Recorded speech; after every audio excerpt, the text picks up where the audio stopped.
Hello everyone, welcome back to my channel legal chapters.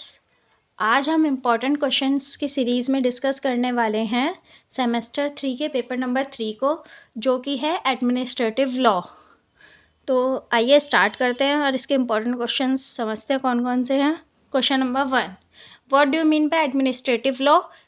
Explain it's definition, nature and scope. Definition, nature और scope administrative law का आपको पता होना चाहिए। जिस टॉपिक का पेपर है उसके बारे में आपको बेसिक पता होना चाहिए। Question number 2, what are the causes for the growth और reasons for the importance of administrative law? Administrative law की इम्पोर्टेंस क्या है, क्यों बनाया गया है ये लॉ, ये आपको पता होना चाहिए। अच्छा, क्वेश्चन नंबर 3, डिफरेंस आ सकता है एडमिनिस्ट्रेटिव लॉ, कॉन्स्टिट्यूशनल लॉ, इन दोनों में क्या डिफरेंस है? कॉन्स्टिट्यूशनल लॉ कौन सा होता है, एडमिनिस्ट्रेटिव लॉ कौन सा होता है, इनके बीच में क्या डिफरेंस है? Next, question number 4, audi alteram partem, ये एक तरह की मैक्सीम है या आप डॉक्ट्राइन कह सकते हैं, जो पेपर में या तो शॉर्ट नोट में पूछ ली जाएगी 4 नंबर में, या फिर आपको 10 नंबर में भी ये क्वेश्चन पूछा जा सकता है। कैसे पूछा जा सकता है? या तो ऐसे पूछ लेंगे, what do you mean by term rule of natural justice, तो उसमें भी आपको ऑडी ऑल्ट्रम पार्टम के बारे में ही लिखना है। या फिर ऐसे पूछ लेंगे, no one should be the जज ऑफ हिज ओन केस, तो भी आपको ऑडी ऑल्ट्रम पार्टम के बारे में ही लिखना है। या फिर ये क्वेश्चन ऐसे पूछ लिया जाता है, रूल्स ऑफ बायस बताओ। या फिर no one can be condemned unheard, explain this rule with reference to the rule of hearing. या फिर ऐसे पूछ लेंगे, explain fully the maxim audi alteram partem. तो किसी भी तरह से क्वेश्चन पूछा जाए, जो ये मैंने रेड मार्क कर रखा है, ये किसी भी तरह से पूछा जाए तो सब में आपको ऑडी अल्ट्रम पार्टम की मैक्सिम को ही डिफाइन करना है। तो एक बहुत इंपॉर्टेंट क्वेश्चन है, किसी भी वे में पूछ लिया जा सकता है। Next question, rule of law. Rule of law long question में पूछा जाता है, 30 नंबर के क्वेश्चन में पूछ लिया जा सकता है कि what do you mean by term rule of law. या फिर ऐसे पूछ लेंगे, explain fully the dicey concept of rule of law, merits और डिमेरिट्स बताओ रूल ऑफ लॉ के। तो आपको रूल ऑफ लॉ पूरा पढ़ के जाना है। या फिर क्वेश्चन ऐसे पूछ लेंगे, what is the position of the rule of law under Indian constitution, कि क्या पोजीशन है रूल ऑफ लॉ की, तो आपको रूल ऑफ लॉ का टॉपिक पढ़ के जाना है। लॉन्ग क्वेश्चन में ज़्यादातर पूछ लिया जाता है। नेक्स्ट क्वेश्चन, डेलीगेटेड डेजिग्नेशन, ये एक बहुत मोस्ट इंपॉर्टेंट क्वेश्चन है, क्योंकि इससे ये 5 तरह के क्वेश्चंस बनते हैं जो लॉन्ग क्वेश्चन में पूछ लिया जाता है। शॉर्ट नोट में आपसे डेलीगेटेड डेजिग्नेशन की डेफिनेशन पूछ ली जाएगी। अगर लॉन्ग क्वेश्चन में आएगा तो ये जो 5 अलग अलग क्वेश्चंस मैंने लिखे हैं, इस तरह से लॉन्ग क्वेश्चन में आपसे पूछा जा सकता है। एक बार हम इसको रीड करते हैं। First, what do you mean bye delegated designation, ये शॉर्ट नोट में पूछ लेंगे। Second, discuss the various methods of judicial control over delegated legislation and legislative control over delegated legislation. Question number 3, कैसे पूछ लेंगे, explain as to how parliament exercise procedural control over delegated legislation। तो इसका मतलब आपको judicial control, legislative control और procedural control over delegated legislation, ये तीनों टॉपिक आपको पढ़ने हैं।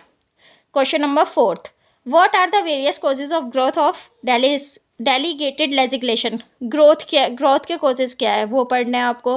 5th, discuss the constitutionally of the delegated legislation in India, what function can not be delegated under impermissible delegation, कौन से फंक्शन डेलीगेट नहीं होते इम्परमिसिबल डेलीगेशन में, ये भी आपको पता होना चाहिए। Next question, doctrine of separation of powers. Doctrine of separation of powers, ये भी एक तरह का एक मैक्सिम टाइप है। सेपरेशन ऑफ पावर्स पूछा जाता है पेपर में, 10 नंबर के क्वेश्चन में मैक्सिमम भी पूछा जाता है। What do you mean by doctrine of separation of power, how far it embodies in the constitution of India. या फिर ऐसे पूछ लेंगे, explain the theory of separation of power as propounded by Montesquieu, what is the effect of this theory, point out the defects of this theory, defects भी है। तो separation of powers के बारे में आप पढ़ के जाना। Next question, administrative tribunal. Administrative tribunal क्या होता है, ये कोर्ट से कैसे अलग है। Second question, what are the circumstances which necessitate the creation of administrative tribunal. Next question, explain the reasons for the growth of administrative tribunal, की growth क्यों हो रही है इनकी। Are the tribunal recognised under the Indian constitution. Next question, writ jurisdiction under article 226।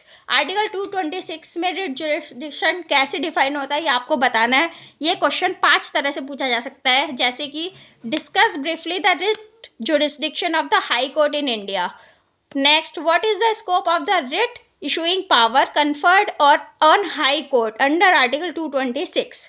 Next, what are the principle for the exercise of the writ jurisdiction under Article 226?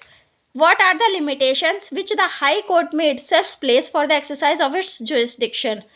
Who are entitled to get the remedy through writ under Article 226? तो आपको Article 226 writ jurisdiction पढ़ के जाना है। Next question है PIL। PIL का full form होता है पब्लिक इंटरेस्ट लिटिगेशन। ये आपसे शॉर्ट नोट में भी पूछा जा सकता है, 10 नंबर में भी पूछा जा सकता है, या फिर ये लॉन्ग क्वेश्चन में भी आ सकता है। ये किसी भी तरह से पूछा जा सकता है। आपको पब्लिक इंटरेस्ट लिटिगेशन के बारे में पढ़ के जाना है कि what do you mean by PIL। Is it an exception to locus standi. Locus standi आपको पता होना चाहिए क्या है। ऑब्जेक्ट क्या है PIL का। On what grounds the courts would allow litigation in PIL? Give some illustration cases where the court allowed PIL. Next, what are the abuse or demerits of PIL? What are the defects of PIL? और how the defects of PIL may be removed? कैसे remove किया जा सकता है PIL के defects को। Next question है प्रीरोगेटिव rights. ये जो प्रीरोगेटिव राइट्स होते हैं ये 5 तरह के होते हैं। Habeas corpus, certiorari, prohibition, mandamus, quo warranto. ये 5 तरह के राइट्स को प्रीरोगेटिव राइट्स बोलते हैं। ठीक है, अब क्वेश्चन कैसे आएगा। क्वेश्चन या तो शॉर्ट नोट में आ जाएगा या 30 नंबर के क्वेश्चन में क्वेश्चन आ सकता है।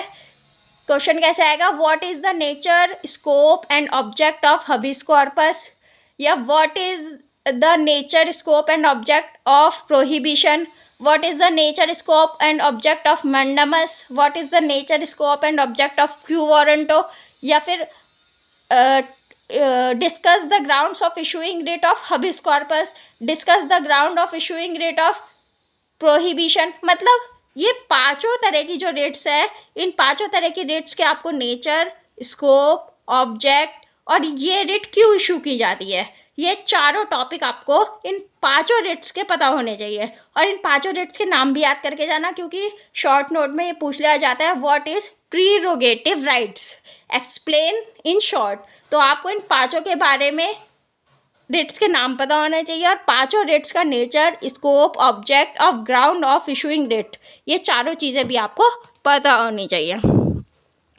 अच्छा, शॉर्ट क्वेश्चन आते हैं। आप शॉर्ट क्वेश्चन में क्या क्या है, रीजन डिसीजन, स्पीकिंग ऑर्डर भी बोलते हैं उसको, sub delegation, excessive delegation, judicial review, droit administrative, Lokpal, Lokayukta, commission of inquiry. ये आपके सारे हैं शॉर्ट क्वेश्चंस जो 4 नंबर में आपसे पूछे जाते हैं।